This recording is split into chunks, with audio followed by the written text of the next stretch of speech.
Coco war dabei, ein wichtiges Experiment durchzuführen. Er testete die Wohnzimmermöbel auf ihre Sprungeigenschaften. Dieser Teil der Couch machte ein ganz anderes Geräusch. Aber es war gar nicht die Couch. Es hörte sich nach etwas Großem an. Und nach etwas Schwerem. Und es kam von dort oben.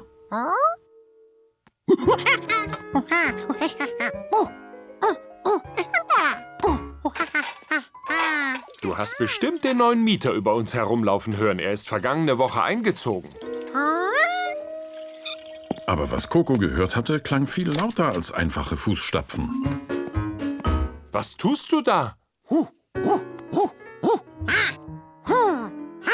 Coco, glaub mir, das sind die Schritte von unserem neuen Nachbarn. Etwas anderes kann es nicht sein.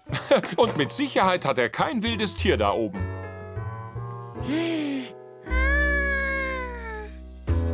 Der Mann mit dem gelben Hut wohnte doch mit Coco zusammen. Also warum sollte der neue Mieter nicht auch ein Tier bei sich haben? Aber was für ein Tier?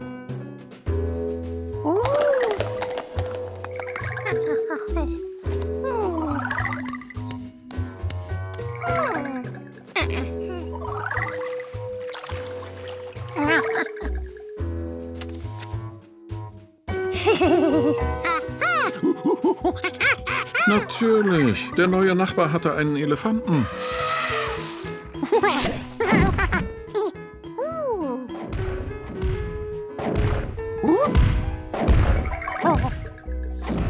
Das musste er sofort dem Mann mit dem gelben Hut sagen.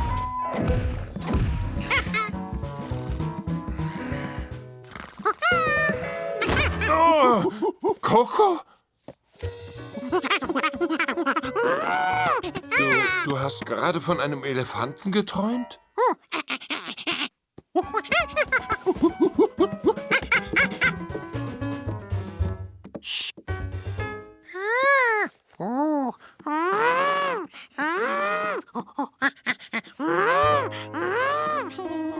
Oh, am besten du siehst dir keine Naturbücher mehr vor dem Schlafengehen an. Du bekommst davon nur seltsame Träume. Diese Gute-Nacht-Geschichte ist wohl besser. Äffchens Traumreise. Gute Nacht.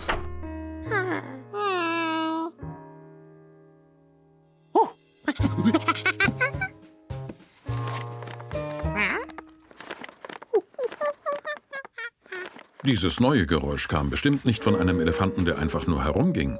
Es kam von einem Elefanten, der... Was machte er wohl?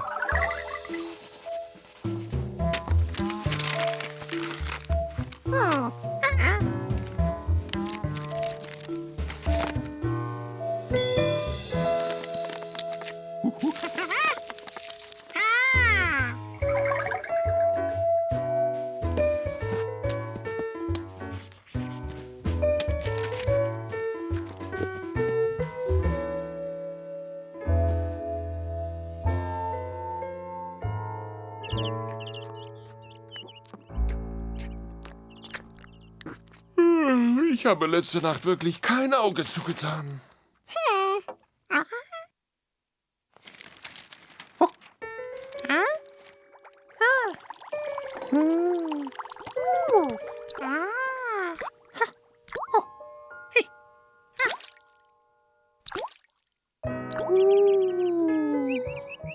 Coco hatte noch nie bemerkt, wie viele Geräusche die Welt so machte.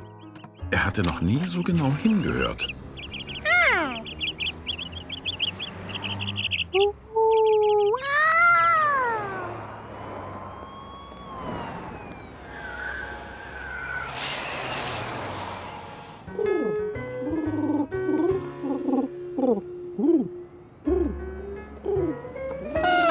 Das war der Balkon von der Wohnung über ihnen, wo der Nachbar wohnte.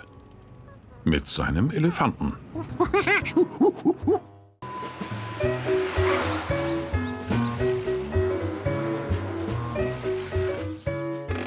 Um einen Teppich in dieser Größe zu transportieren, sind ein Mann und ein Affe das perfekte Team. Coco fand es prima, dass er seinem Freund, dem Mann mit dem gelben Hut, helfen konnte. Also, ich werde vorne gehen und ihn auf der Schulter tragen. Und du achtest hinten darauf, dass er nicht am Boden schleift.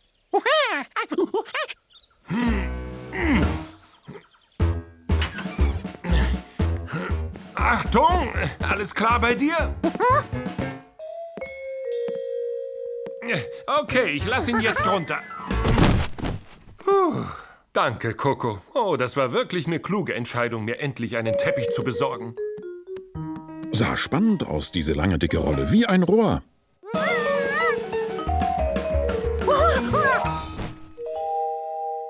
Aber so sah es auch schön aus. Frau Professor Weisheit hat wirklich guten Geschmack. Dieser Teppich passt perfekt hierher. Oh, ich muss ein Foto machen und es ihr zeigen. Oh nein, bitte nicht. Ich habe tatsächlich vergessen, Batterien zu kaufen. Okay, ich bin gleich zurück. Sei ein braver kleiner Affe. Ah, was für ein herrlicher Teppich.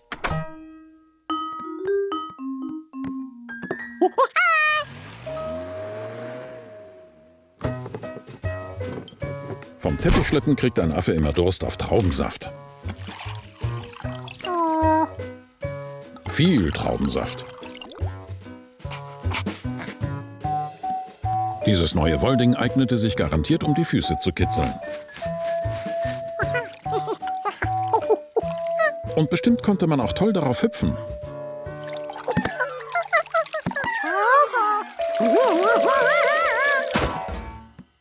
Oh oh, dumme Sache das.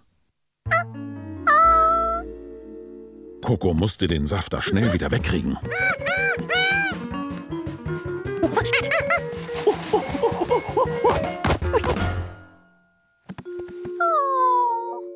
Und was jetzt?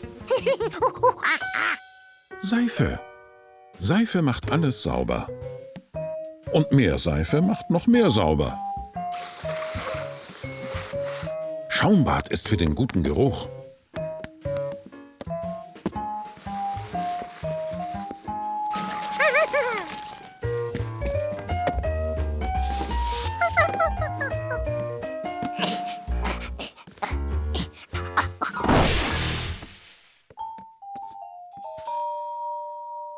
Das war wohl doch zu viel Waschpulver.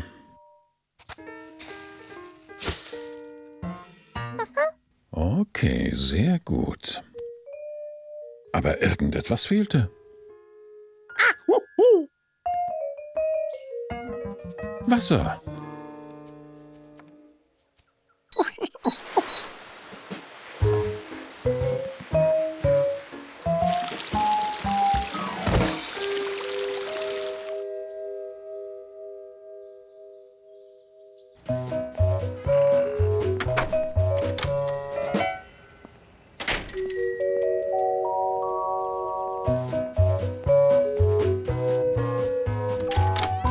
Ich wünsche einen schönen Tag. Danke, ich wollte diesen Hocker hier kaufen. Ich glaube, er passt perfekt zu meinem neuen Teppich.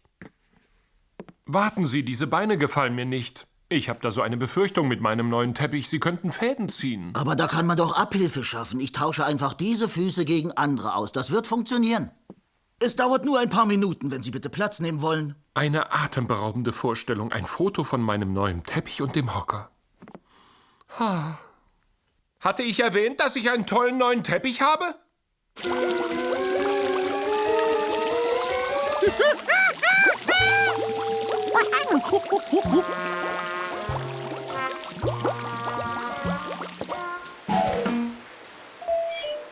Coco brauchte jetzt nur noch den ganzen Schaum zu entfernen und dann würde er sehen, ob der Teppich sauber ist.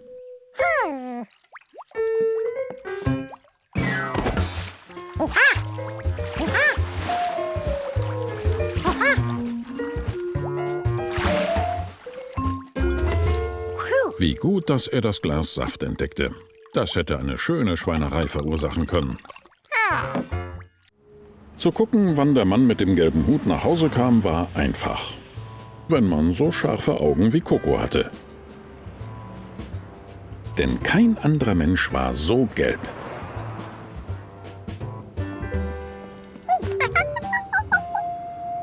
Naja, fast keiner.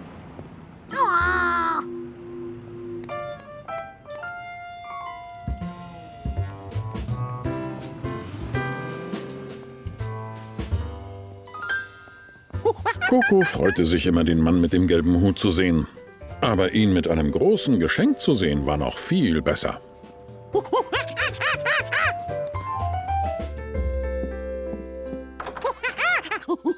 Hallo, Coco. Wie war dein Vormittag?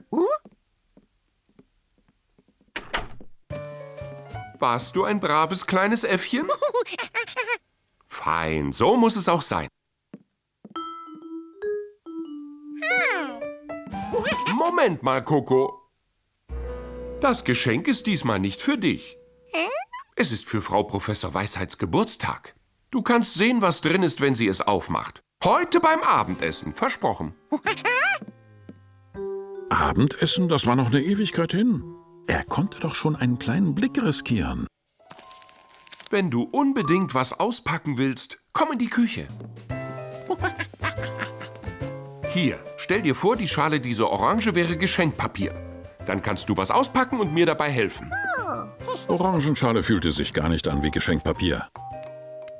Aber es war etwas Schönes drin. Vielleicht war die dicke Schale dazu da, dass man nicht nass gespritzt wurde.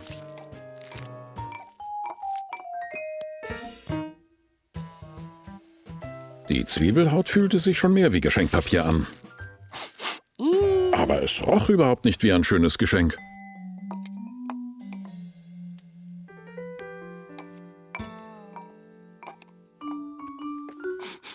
Boah, kein Wunder, dass Käse eingepackt wurde. Die beiden Verpackungen waren zwar verschieden, aber in beiden war etwas drin, das furchtbar stank. War das Geschenk für Frau Professor Weisheit etwa aus demselben Grund verpackt?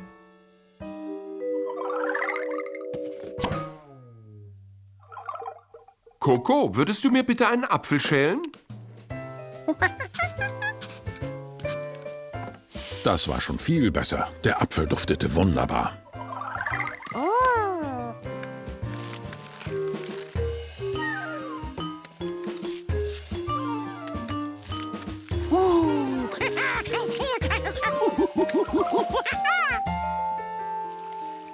Ach, hör mal, Coco.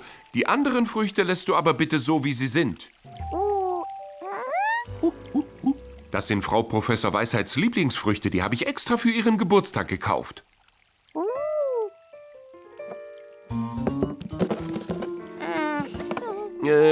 Coco, könntest du meine Hose für mich abholen? Ich habe sie im Kaufhaus umändern lassen. Hier, bitte.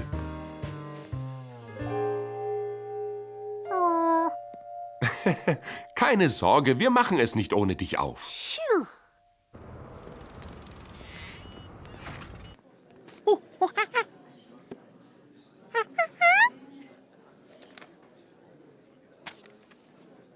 Warte einen Moment. Ich bin in einer Minute wieder mit den Hosen da. Der Mann mit dem gelben Hut hatte recht gehabt. Mit dieser wichtigen Aufgabe dachte Coco schon gar nicht mehr anders.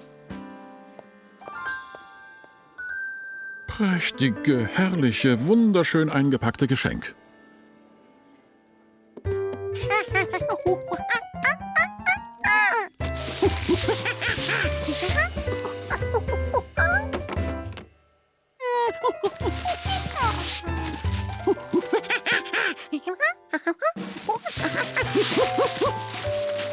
Er fand nichts zu essen, nichts zu schnuppern.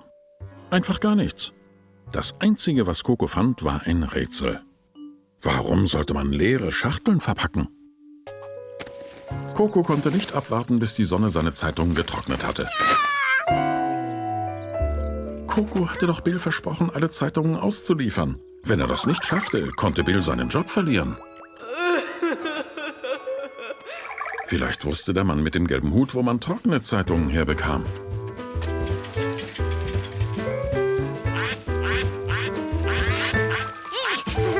Und da vergaß Coco, nach vorne zu schauen.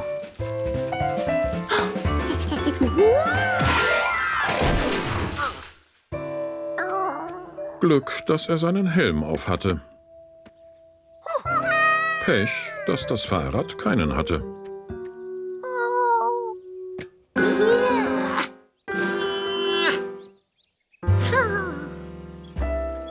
Der Weg nach Hause war ein langer Weg für Coco. Hallo, Coco. Suchst du vielleicht jemanden, der dir dein Fahrrad repariert? Mich darfst du da nicht fragen.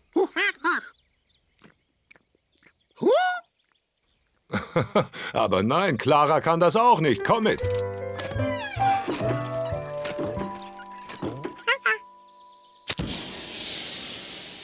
Sieh mal, meinst du, du kannst Cocos Rad wieder fahrtüchtig machen?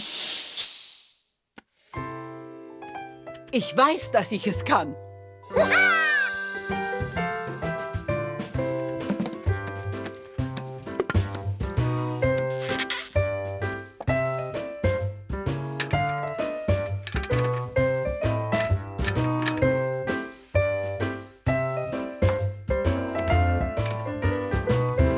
Ich denke, das kriegen wir wieder hin.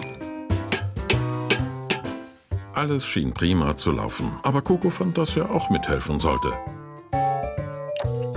Ein Schraubenschlüssel. Coco wusste, wie man den benutzt.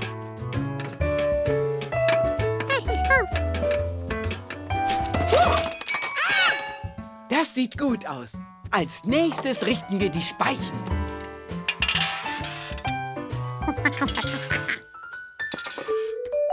Großartig. Mal sehen, ob es wieder rund läuft. Ja, es dreht sich einwandfrei. Und jetzt noch der Schlauch. Aha, da muss ein Flicken drauf.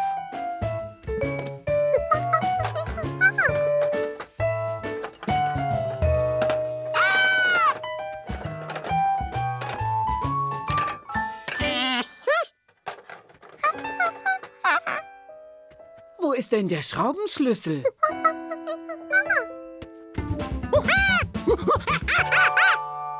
Oh, danke, Coco.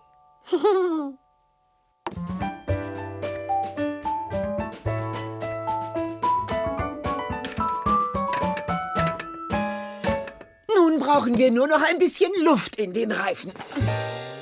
Coco hatte nicht so viel mitgeholfen, wie er sich gewünscht hätte. Zuvor vielleicht noch ein, zwei kleine Korrekturen. Aber wie man eine Luftpumpe benutzt, das wusste er.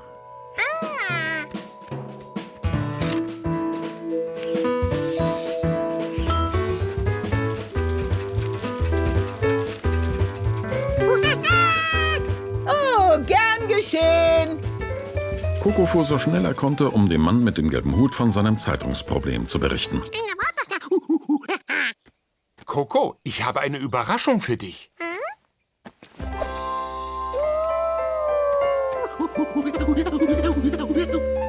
Übrigens, Coco, Bill ist vorbeigekommen. Wie es scheint, haben wohl einige Leute ihre Zeitungen heute nicht bekommen. Ja, und eine alte Dame hat eine Ente in einem Zeitungsboot vorbeischwimmen sehen. Sie konnte noch nicht einmal die Schlagzeilen lesen.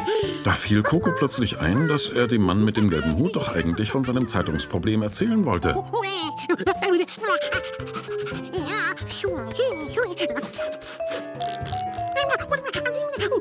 Halt die Luft an, Coco. Was hältst du davon, wenn wir einfach ein paar trockene Zeitungen kaufen und sie gleich austragen? Und so konnte Coco doch noch seine Tour vollenden. Genau wie ein echter Zeitungsjunge. Vielleicht sollte ich mir auch mal wieder ein neues Fahrrad kaufen. Entschuldigung,